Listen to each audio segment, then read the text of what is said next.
Okay, welcome everybody. I'm talking today to Pei-Chen and Clemence, who are young women entrepreneurs and also founding members of the Youth Community of Practice for Just Transition Futures, which is a community that is supported by IIED Europe and the Green Economy Coalition and funded by the European Union. And we're on an exploratory journey into what those futures might look like. So really looking at different signals of change that the founding members are bringing to the table also. So without further ado, Pei-Chen and Clemence, introduce yourselves and also tell us about the problem or unmet need that you're in love with solving. Okay, so hi everybody. My name is Clemence, and as for myself, I'm the founder of a consulting firm specializing on sustainability. And with Pei-Chen, we have we are co-facilitating a workshop called the Interior Design Method.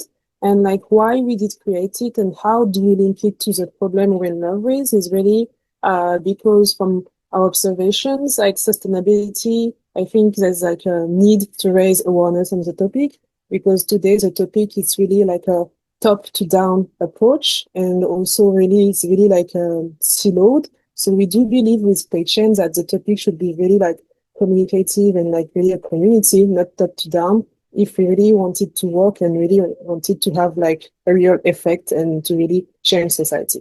Thank you. Hi everyone, I'm Pei-Chen and I'm leading Green Pathway Consulting, which is a different way of sustainability and circular consulting, focused on the innovative collaboration and the change-making skills through leadership, creative leadership tool. And like Clemence mentioned, we collaborate together, observing from our sustainability career that we observe the need of the awareness that is needed and also collective capacity to change with the public that is needed. And this is how we started the design method workshop to engage public and engage business to act on this topic. So thank you, and that's amazing. So it's really the problem is around creating that awareness right from the start of a creation of a business, the idea stage, the problem stage of linking it to sustainability. So tell us more about this solution that you have created, which is the interior design workshop.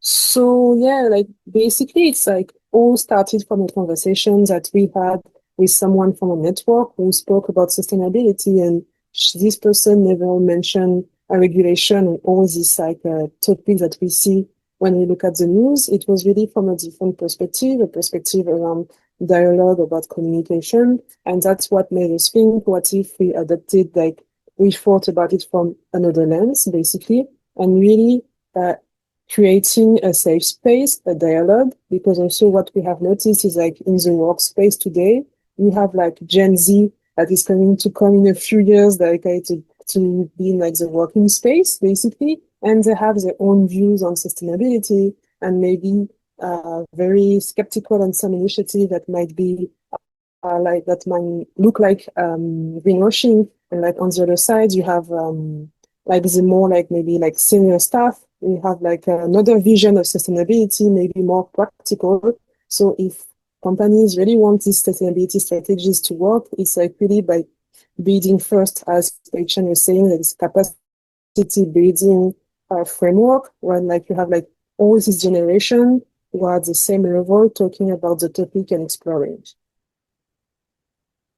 And also there's an aspect of making sustainability accessible, because there's a lot of technical term around sustainability, and make it more, like we mentioned, it's like top-on approach. And with the interior design method, we actually turn the lens to the consumer which everybody is a consumer today. So that is also another way of engaging and making sustainability accessible. And this is why we didn't come in with a kind of classical sustainability title for the workshop as well, because the interior designer also can be any kind of profession. And any kind of it can be on the professional perspective, you can also be from the public perspective, and that's how we started this. Thank you. Having experienced a short version of the workshop, it's incredibly powerful and brings in really unexpected ways, but in a very accessible way, brings these new perspectives, and I found it incredibly refreshing, incredibly thought-provoking, to explore in the journey that you led us on.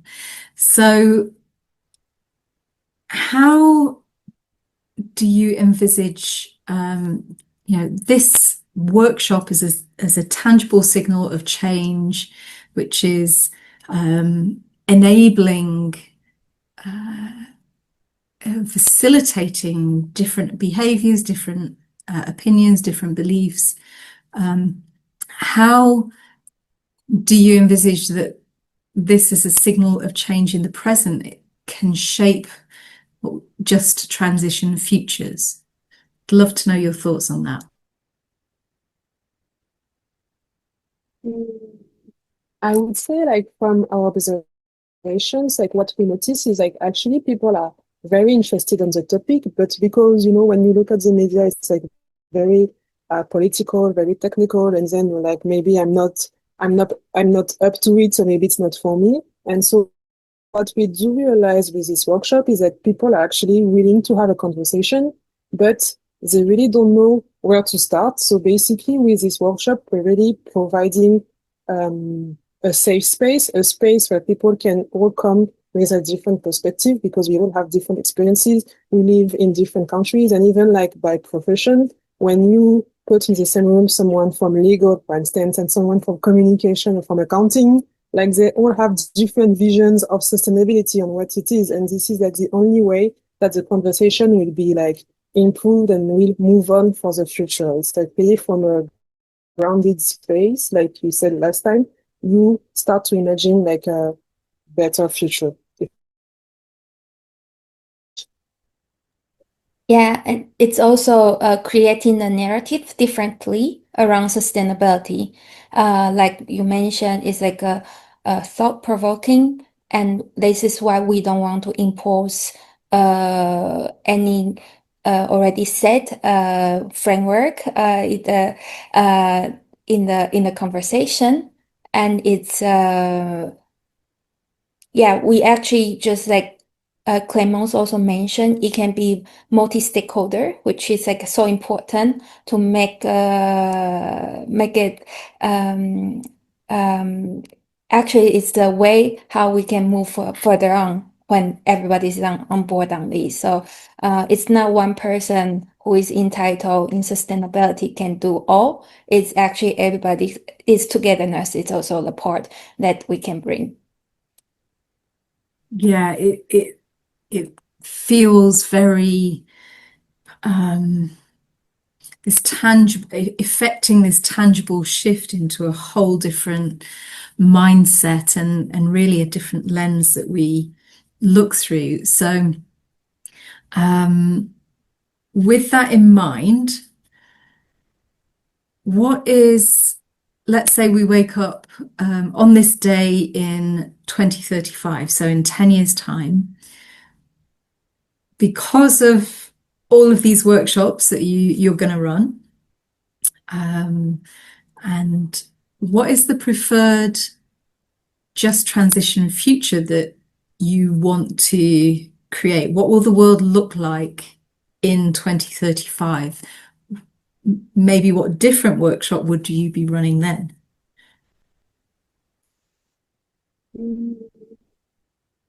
That's an excellent question, actually. I think I would say like the workshop would still exist, but in a different way, in the sense like if the workshop is really effective, like in like a few years, the way I see things going from a business perspective, at least it's mostly like you still have like a sustainability function in companies, but they're more acting as like, how to put it, like project managers. And like each different functions, they all have like sustainability in their DNA, basically, because they had like all these dialogue conversations. And like this one I cannot tell, but like here the workshop would still exist, but like in a different way. It will no longer be about like having sustainability in like each and every one DNA, but like kind of an evolution, if I would say this. How I see it, it's kind of also the mindset changing. I envision the in 2035, it will be more changing the mindset to the competition mindset into collaboration. And then this also create a space for everybody to say, and this also create a space for how we do business is adapting to either local content or sector content. And this is actually what today we say a lot about systemic approach as a kind of theory actually will happen just like naturally exists in the how we do business, how we work together. And that's how I envision the workshop, hopefully for 2035 will be kind of more peer sharing and hey, how are we going to this is how it is working now for us, and then how can we work together in different contexts. So yeah, I see like it will be a different format for sure than today, but I still see this kind of space, safe space, exchange space will be needed. Wonderful, thank you. So exciting and necessary, creating all of that opportunity for a whole new way of creating businesses, a whole new way of managing them and operating them, and a whole new way of learning how to or exchange on business in a world where business is focused on sustainability and alignment with nature. So I'm very much looking forward to waking up in that world. So thank you both so much. And people will be able to get in touch with you, the details at the end of the video. And I look forward to hearing all about your very many successful workshops in the future. Okay, thank you both. Thank you. Thank you, Amy.